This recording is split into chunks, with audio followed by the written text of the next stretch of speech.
மாப்பிள்ள, நீங்கள் என்ன சொல்கிறீங்க? நீங்கள் சொல்கிறது எங்களுக்கு புரியல. இத்தனை வருஷம் ஜெயிலில் இருந்தாருன்னா எதுக்காக? லட்சுமி, நான் சொல்றேம்மா. என் நண்பன் ரத்னம் எவ்வளவோ சொன்னான், போகாதடா இங்கே இரு, நம்ம வேணா சேர்ந்து பிஸ்னஸ் பண்ணுவோன்னு, எங்கேயும் போக வேண்டான்னு. நான் தான் கேட்கவே இல்லை. ஏன்னா அவங்ககிட்ட காசு பணம் இருந்தது, என்கிட்ட காசு பணம் இல்லை. அவன் என்கிட்ட காசு பணத்தை எதிர்பார்க்கல.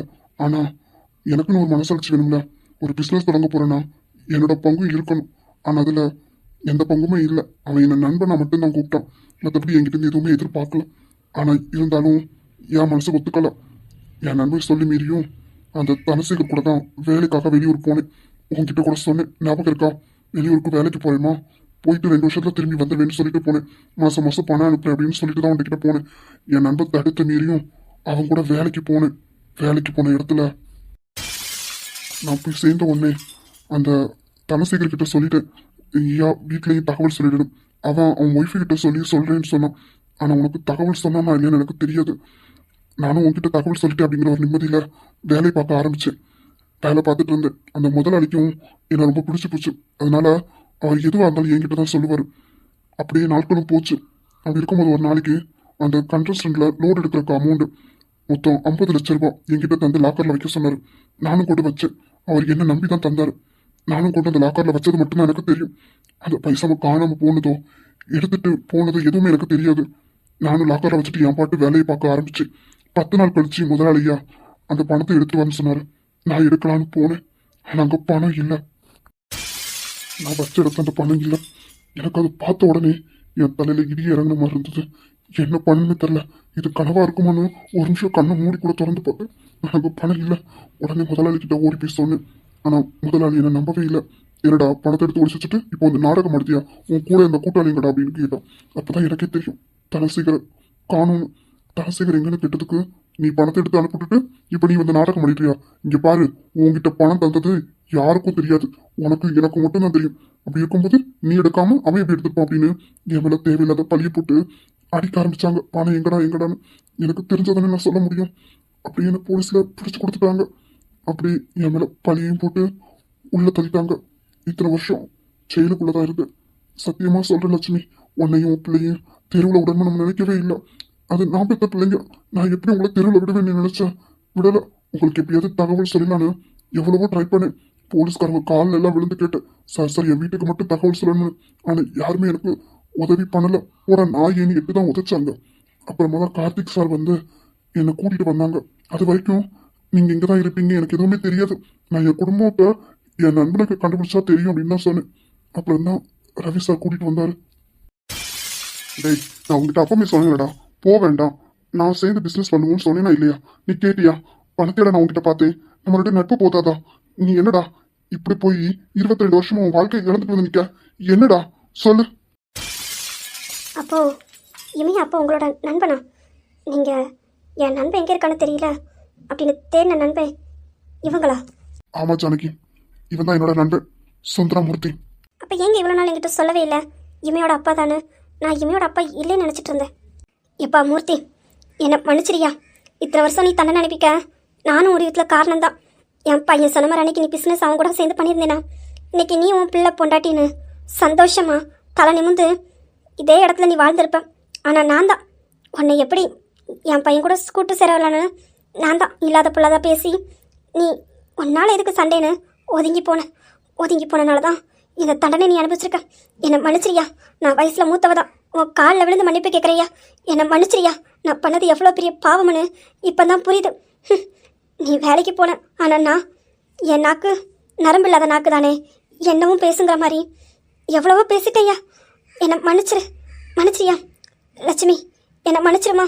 இல்லைப்பா, அது உன் பெரிய மனசு. ஆனால் நான் பண்ண பாவம். என்னை மன்னிச்சிரியா.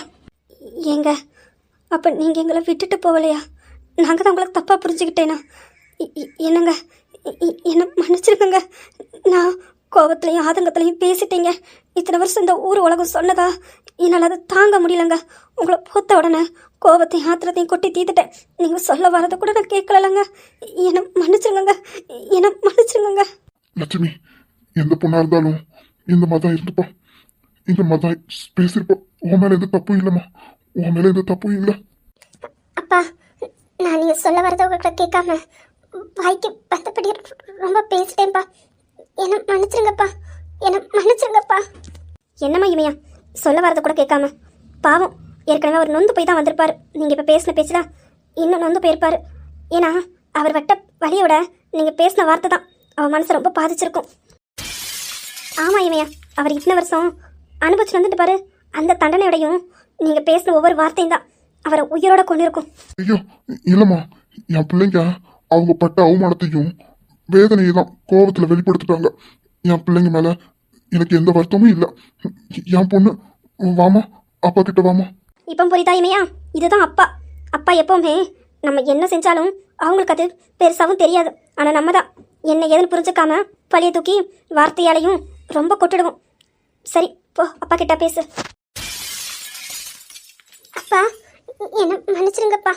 நான் எவ்வளோ பெரிய தப்பு பண்ணிட்டேன்லப்பா. அப்பா என்னை மன்னிச்சிருங்கப்பா. உங்களை ரொம்ப பேசிட்டேன்ப்பா.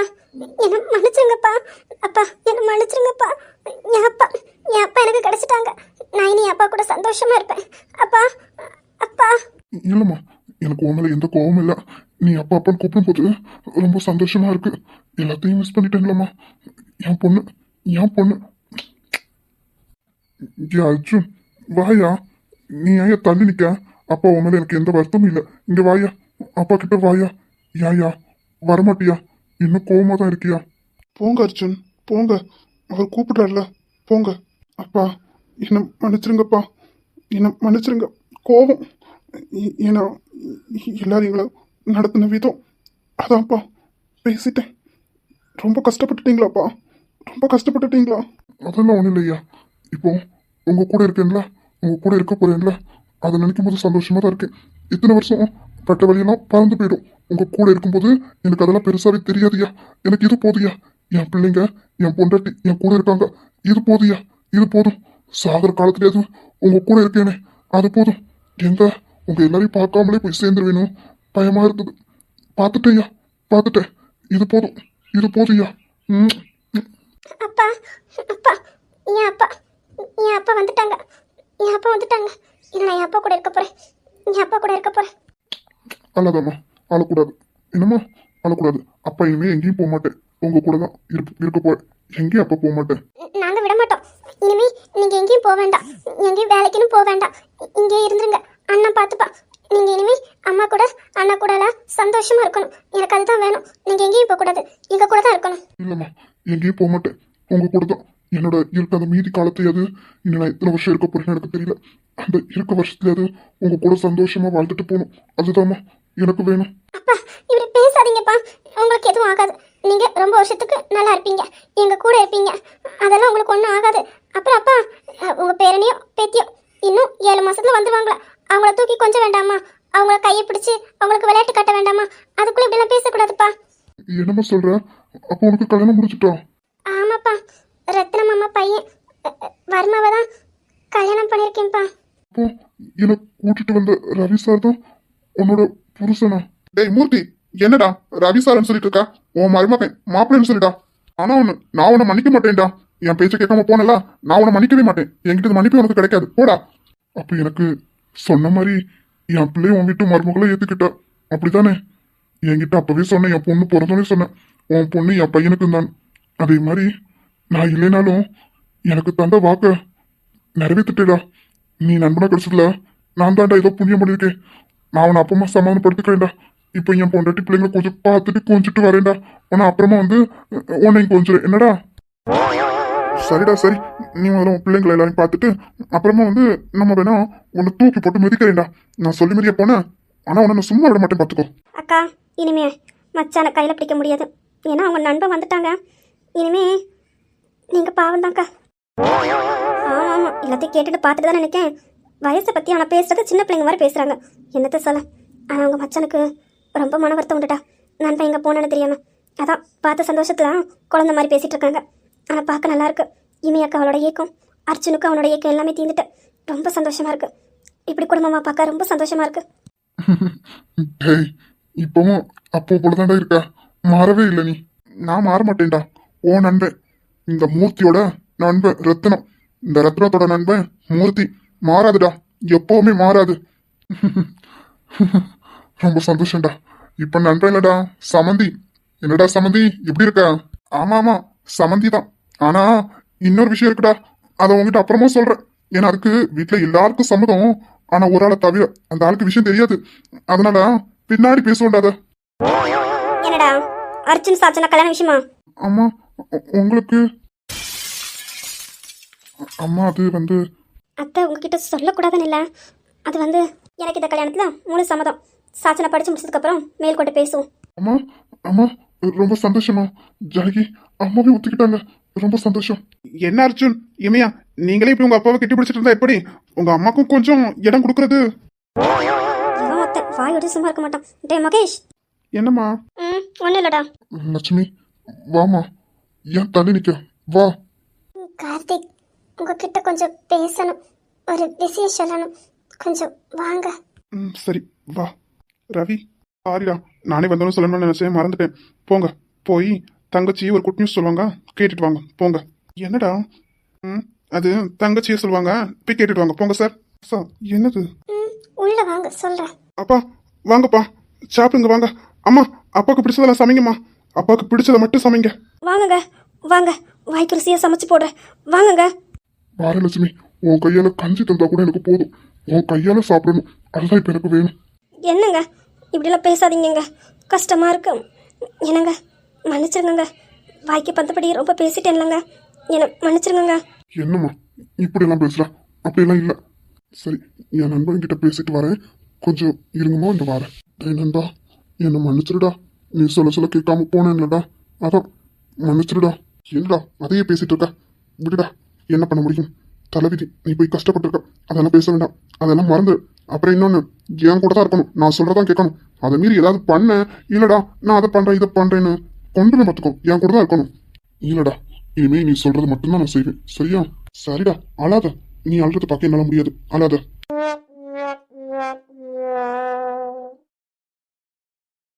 ஏ ருத்ரா, என்னடி என்ன குளத்துல வந்திருக்க? என்னடி? ஏய், நீ கண்ணாடியை பார்த்தியா முதல்ல? என்னடி எதுக்கு சிரிக்கிற? அண்ணி, முதல்ல கண்ணாடியை போய் பாருங்க நீ. அண்ணி ஃபர்ஸ்ட் இங்கே உள்ளே போய் கண்ணாடியை பார்த்துட்டு அப்புறமா வாங்க. ஐயோ, இதை எப்படி மறந்தேன்? ருத்ரம், முடியெல்லாம் குழஞ்சு போய் இருக்கு. ஒன்று உங்களால் தான் உள்ள வச்சு சொல்ல வேண்டியதானே. இப்போ பாருங்க, எல்லாம் அசிங்கமாக போச்சு. எல்லாம் பார்க்குற பார்வையே சரியில்லை. உங்களை பிறகு வச்சுக்கிறேன், உங்களை பாரு. இந்த ரெண்டு போகிற போக்க பார்த்தா சரி வராது. கல்யாணத்தை முடிச்சிட வேண்டியதான். என்ன நீ, இது சரியில்லை பார்த்துக்கோங்க. அது ஈஸ்வரி, என்ன நீ குணம் என்ன இப்படி பண்ணுறான்? இதெல்லாம் சரியில்லை, இப்படியே விட்டான் அவ்வளோதான். கல்யாணத்தை ஏற்பாடு பண்ணுங்க. குணம் மாப்பிள்ள சரியில்லை. என்ன ஈஸ்வரி, உன் பொண்ணு சம்மதம் இல்லாமையா? நல்ல கதையாக தான் இருக்குது. எப்படி படி தூக்கி எங்கள் பையன் மேலே போடுற? ஆனால் அக்கா, ஈஸ்வரி சொன்ன மாதிரி கல்யாணம் ஏற்பாடு பண்ணுறது தான் நமக்கு நல்லது. குணா, என்னடா இவ்வளோ ஸ்பீடாக இருக்கா? இங்கே கல்யாணம் முடிஞ்சு ஒன்றுக்கும் வழி இல்லை.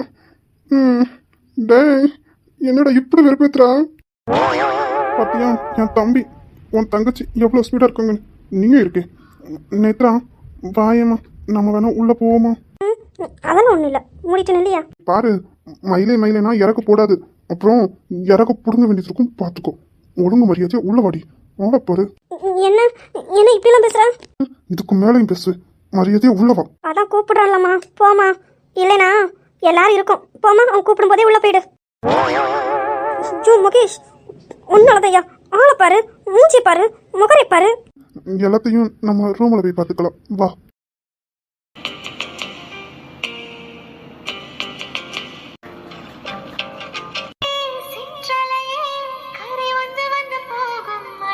ஈஸ்வரி, மாப்பிள்ளையும் சமந்தியம்மையும் வர சொல்லுமா. இவங்கள இதுக்கு மேலே இப்படி விட்டா நம்ம மானந்தா கப்பல் ஏறும். முதல்ல இவங்க ரெண்டு பேருக்கும் கல்யாணத்தை முடிச்சிருவோம். ஆமாத்தா, நீங்கள் சொல்கிறது சரிதான். ஈஸ்வரி, அண்ணாவையும் அம்மா அப்பா எல்லாரும் வர சொல்லு, பேசி முடிச்சிருவோம். இன்னும் ஒரு வாரத்தில் கல்யாணத்தை முடிச்சிட்டுருவோம். இதுங்க போகிறத பார்த்தா இப்படி விட்டா நமக்கு தான் ஆபத்து. குணா, இதுக்கு தானே எதிர்பார்த்தேன். வாங்கத்தான், வெக்கமாக இருக்கு. என்ன வெக்கமாக இருக்கா? போடா, மானங்கிட்ட வேலை பார்த்துட்டு வாங்க மச்சான். உங்களுக்கு ஒன்றுமே தெரியல, பச்சை பிள்ளையாவே இருக்கீங்க. வாங்க மச்சான். இப்போ நான் என் பொண்டாட்டி கூட தனியாக பேச போகிறேன். பாய்.